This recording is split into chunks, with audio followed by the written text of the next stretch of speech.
ওবওয়াদা news এ সবাইকে অভিনন্দন। ২৭ April ২০২৬ সোমবার পশ্চিমবঙ্গের আবহাওয়ায় এক বড়সড় পরিবর্তনের পূর্বাভাস দিয়েছে আলিপুর আবহাওয়া দপ্তর। তীব্র দাবদাহের পর আজ থেকে রাজ্যজুড়ে কালবৈশাখী ও বৃষ্টির সম্ভাবনা তৈরি হয়েছে। চ্যানেলে নূতন হলে চ্যানেলটিকে সাবস্ক্রাইব করে পাশে থাকা বেল আইকনটিকে প্রেস করে দিন, আর একটা লাইক, শেয়ার ও কমেন্ট করে দিন। ধন্যবাদ।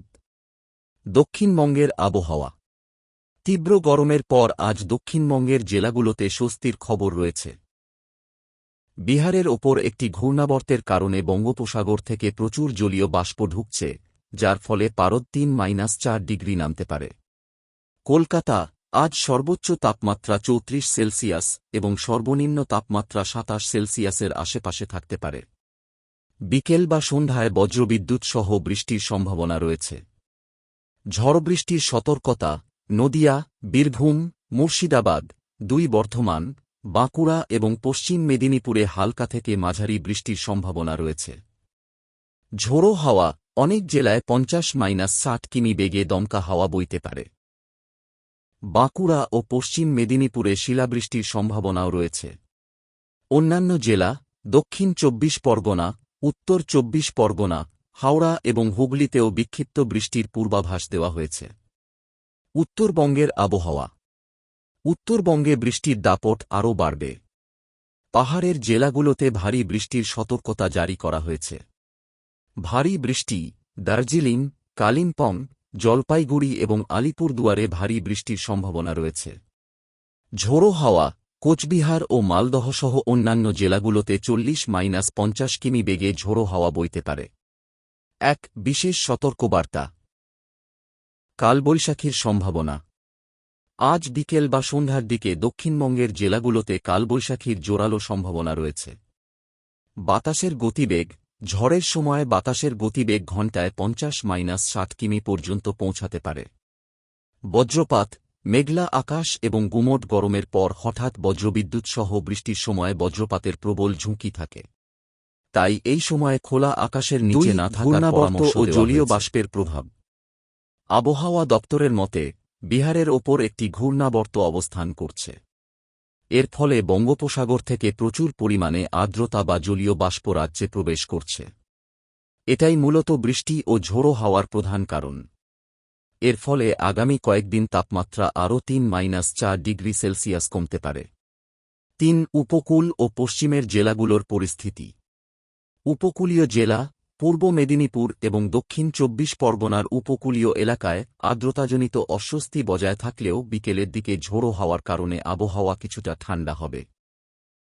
পশ্চিমাঞ্চল পুরুলিয়া, ঝাড়গ্রাম এবং পশ্চিম মেদিনীপুরে গত কয়েকদিন ধরে লু, হিটওয়েভ এর মতো পরিস্থিতি থাকলেও আজ থেকে সেখানেও বজ্রগর্ভ মেঘ তৈরির সম্ভাবনা আছে। উত্তরবঙ্গের জন্য বিশেষ আপডেট। উত্তরবঙ্গের জেলাগুলোতে বিশেষ করে দার্জিলিং ও কালিম্পং বৃষ্টির পরিমাণ বাড়তে পারে। পর্যটকদের জন্য পাহাড়ি রাস্তায় চলাচলের ক্ষেত্রে কিছুটা সতর্কতা অবলম্বন করতে বলা হয়েছে, কারণ বৃষ্টির সাথে কুয়াশা ও দৃশ্যমানতা কমে যাওয়ার সম্ভাবনা থাকে। কৃষি ও সাধারণ মানুষের জন্য পরামর্শ। কৃষিকাজ। যারা ফসল কাটার কাজে যুক্ত তাদের আজ বিকালের আগে কাজ গুছিয়ে নেওয়ার পরামর্শ দেওয়া হচ্ছে, কারণ শিলাবৃষ্টির হেলস্টর্ম সম্ভাবনা উড়িয়ে দেওয়া যাচ্ছে না। ভ্রমণ ঝড়ের সময় বড় গাছের নিচে বা ইলেকট্রিক পোলের সামনে দাঁড়ানো বিপজ্জনক হতে পারে। তাপপ্রবাহ থেকে দীর্ঘমেয়াদী মুক্তি। গত কয়েক সপ্তাহ ধরে দক্ষিণবঙ্গ যে তীব্র দাবদাহে জ্বলছিল, আজ থেকে সেই পরিস্থিতির বড়সড় বদল ঘটছে। আলিপুর আবহাওয়া দপ্তরের মতে এই ঝড়বৃষ্টির স্পেল কেবল আজকের জন্য নয়, আগামী ২৮ এবং ২৯ এপ্রিলও বিক্ষিপ্তভাবে জারি থাকতে পারে। ফলে মে মাসের শুরুটা তুলনামূলকভাবে কম গরমে কাটার সম্ভাবনা প্রবল। শিলাবৃষ্টির হেলস্টর্ম রেড অ্যালার্ট। আজ বিকেলের দিকে পশ্চিমের জেলাগুলোতে বিশেষ করে বাঁকুড়া, বীরভূম এবং পশ্চিম বর্ধমানে শিলাবৃষ্টির সতর্কতা রয়েছে। শিলাবৃষ্টির কারণে ফসলের ক্ষতি হওয়ার সম্ভাবনা থাকে, তাই কৃষকদের জন্য এটি একটি বড় আপডেট হতে পারে। আর্দ্রতাজনিত অস্বস্তি হিউম্যাডিটি ফ্যাক্টর। বৃষ্টির পূর্বাভাস থাকলেও আকাশ মেঘলা থাকায় ভ্যাপসা গরম বা আর্দ্রতাজনিত অস্বস্তি সুইরেন বজায় থাকবে। বাতাসের আপেক্ষিক আর্দ্রতা ৮০% থেকে ৯০% পর্যন্ত পৌঁছাতে পারে। বৃষ্টির ঠিক আগে এই অস্বস্তি সবথেকে বেশি অনুভূত হবে। ৪. সুন্দরবন ও নদী সংলগ্ন এলাকার সতর্কতা। ঝড়ের সময় নদী ও সমুদ্র উপকূলীয় এলাকায় বিশেষ সতর্কতা জারি করা হয়েছে।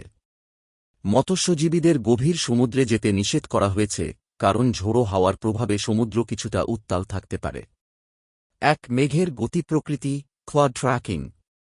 রাডার ইমেজ অনুযায়ী ঝাড়খণ্ড এবং বিহার সংলগ্ন এলাকায় বজ্রগর্ভ মেঘ, ক্যামোলনাম্বাস ক্লাউডস, তৈরি হচ্ছে। এই মেঘগুলো উত্তর পশ্চিম দিক থেকে দক্ষিণ পূর্ব দিকে অগ্রসর হচ্ছে।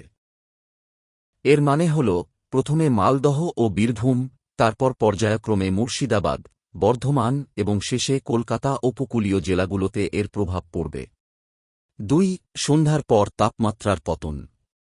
দিনের বেলা সর্বোচ্চ তাপমাত্রা ৩৫-৩৮ সেলসিয়াস থাকলেও ঝড়বৃষ্টির পর রাতে তাপমাত্রা এক ধাক্কায় ৫-৭ ডিগ্রি পর্যন্ত নেমে যেতে পারে। ফলে গত কয়েকদিনের গুমোট গরমের পর আজ রাতে শহরবাসী ও জেলাবাসী বেশ আরামদায়ক আবহাওয়া উপভোগ করবেন।